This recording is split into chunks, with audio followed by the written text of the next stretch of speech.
Your Shorts 2020. Hello, friends, filmmakers, family, all the ships at sea. I am Hunter Steeble, filmmaker, actor, and creator of B&B, a film that played in 2019 Film Festival. And I have the joy, honor, and pleasure of talking with the creators of the film Waffle, Kerry Barker and Katie Maravich. How are you guys? Hello. Hi, doing good. Great. Awesome, awesome. Well, Waffle was a super fun ride. Had some twists and turns, that's for sure. And a lovely sleepover that we're no longer allowed to have, apparently. So thanks. Thanks for the escape. Tell me, let's do the obvious question, which is what inspired this? Was that too much too obvious? But like, where were Okay. who was like? Difficult question. No. I don't know. I feel like we just like first of all knew that we wanted to work together. And this was like we would like just start meeting at coffee shops and kind of talking about things, and we have like weird similar interests. This was kind of like just naturally, I know it doesn't sound like it, but it naturally evolved from that. And we made a video together like a few years prior. We met working together at College Humor, and we did a video for their alternate channel, CH2, that we got a grant for, and that seemed to go well. And we were like, let's make like a real like short film, you know, let's put like all we got into it. So yeah, we like the actual genesis of the idea, I think, was just like sitting at a coffee shop and like bringing up like weird ideas we had, and then somehow those all mixed together to become the batter. What, Kerry? And then you baked a cake, and it was or baked a waffle. No, we made waffles. It was waffles. Obviously waffles. Confused on the theme. Oh, I thought I was interviewing cake people. Great. That is a fair answer. So it really came out organically from finding a good partner, a creative partner that you were like, let's play. Dig it. And that explains why it was so fun to watch you guys play. I was like, there's no way that these guys were just cast individually. These folks know each other. There's too much friend playing going on here. Cast ourselves. Yes, that's another thing that happened. That's the 21st century way to do things. Good job. You have to. Yeah. So then in terms of playing, I gotta know how much was scripted, how much organically came out of, just in production. Most of it, I think, was scripted. I mean, we worked on the script for quite some time, so it went through many iterations. But obviously, like there were little parts and like exchanges and things that weren't in the script that came out like naturally. Yeah, it did feel very scripted. I think like by the time that it was time to shoot it, there was like no need to look at the script again because I had it all kind of memorized. I don't know if Kerry, you were the same. It was just like, well, we had like talked about it for so long. This is like a couple of years. So it just, it was like, by that time, like the words were just already in my head. Yeah. Also, it was only a 2-day shoot, and the location was pretty expensive. So we were like, let's get it in the can. Like we don't got time to improvise. We don't have time for that. It's amazing how those things just kind of expedite things. Yeah. I was wondering about that because I actually thought, I was like, that's a really nice house. No, it's mine. No. No. It was very nice house. So lucky with that house. It was like truly perfect. We didn't really have to change anything. And the owner was very flexible, and we really lucked out. Isn't it the power of a location, especially with a short film, how it just like informs and helps and does all sorts of things. Totally. Yeah. So I love the 80s vibe that I was getting with the theme song and all of that. How much of that was intentional from the beginning, or was that something you discovered in production? This is the first I'm hearing about it. Really? Was there an 80s vibe? I thought there was a. Oh, okay, well, yeah, guys, let me tell you about your film. Okay. Well, if by I thought 80s you mean the future, Yes. we were kind of going for like a like electro pop kind of vibe, I think. I don't know, Katie, was it like we were watching some other films that kind of like inspired, like I think like Neon Demon was one, like aesthetically or like with music we were looking at, like, oh, you know, like how they kind of played, like Yes. how it wasn't like the whole thing wasn't just like horror music, and there was some like, yeah, electro, like, so, and also for like the upbeat, like fun parts of the slumber party to then like marry that with like the horror elements that came later. Yeah. That we knew we wanted like the dance, like, I don't want to give spoilers, but whatever.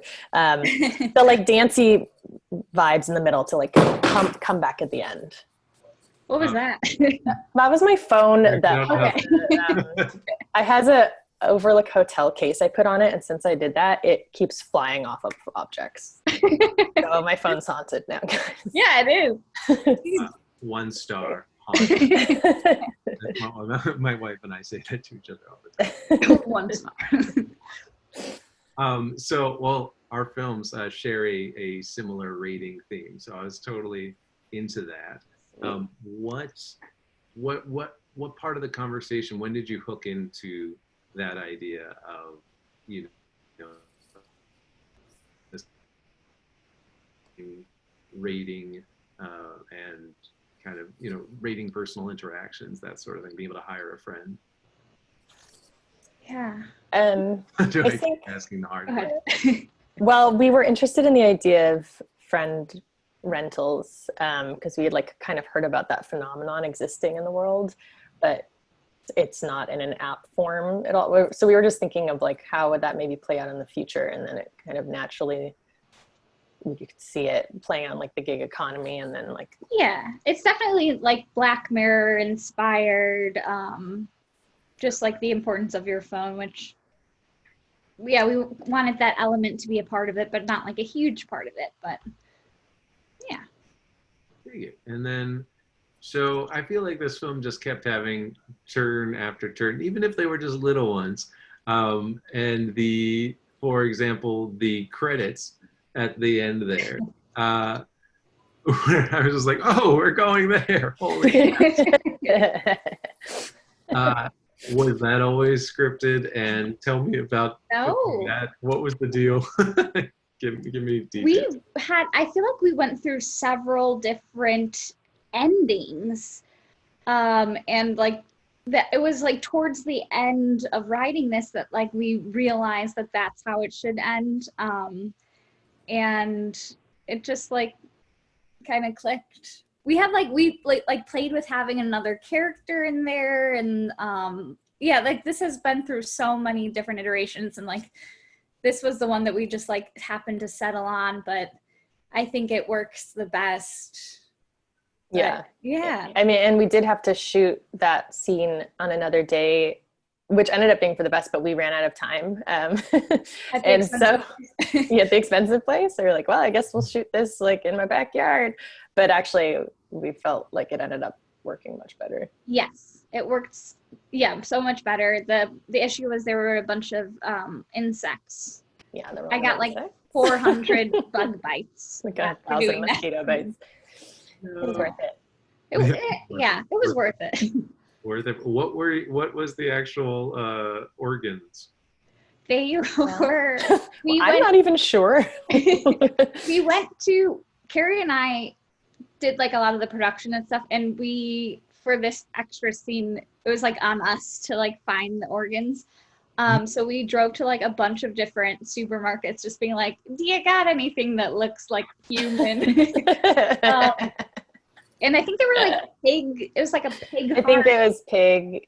Yeah. Because we're like, well, pigs are similar to humans, right? Like sometimes they use pig hearts for like human heart transplants. So that line of thinking that this must be the right I think choice. that's what like brought in all the insects. The fact that I was like manhandling all these organs just like covered in pig death juice. It's very Kerry-esque. Yes. That's Yeah. cool. You guys were having this conversation like at the butcher counter, like, well, like, do you think pig organs are similar to human organs? Yes. Does this look like it could be my heart? Or The butcher went does home. this Like, fit? Yeah. great. And so that was super fun. You guys said that you worked together at College Humor, right? So what's next on the docket? Where are your eyes looking towards besides just, I guess, your refrigerator during a pandemic? Yeah. Kerry and I are working on the feature version of this. And we also have a lot of like little projects in the work for like kind of focusing on like the young adult genre with like horror, comedy, that type of thing. But yeah, for now, currently really working on the Waffle feature version. Very cool. And will you be, I realize that you worked with the director, Carlyn Hudson. Will you be, how was that collaboration? Are you guys collaborate often with her, or was this a first time thing? I had worked with Carlyn for a couple of times on College Humor shoots, and her vibe was like incredible, very chill, but really would get work done. Like Kerry and I just like, we met with her and we were like, yeah, we would love to work with her. And we got really lucky, and also it's her birthday today. Yeah, it's her birthday. Hey, happy birthday, Carlyn. She'll see this in a week and be like, it's not my birthday today. No, I got that wrong. Yeah. Yeah, she's awesome. We really lucked out with her. Haven't seen the film Waffle. I don't know why the heck you just watched this. Go see the film Waffle, or and then come watch this again. You guys, this was super duper fun. The film is a waffle and good time. That's not an expression, but I just said it. And, thank you guys. You are a great joy and a great addition to the festival. Congratulations, and I'm looking forward to seeing what's coming next. Thank you. Thanks. Yeah, and we are out.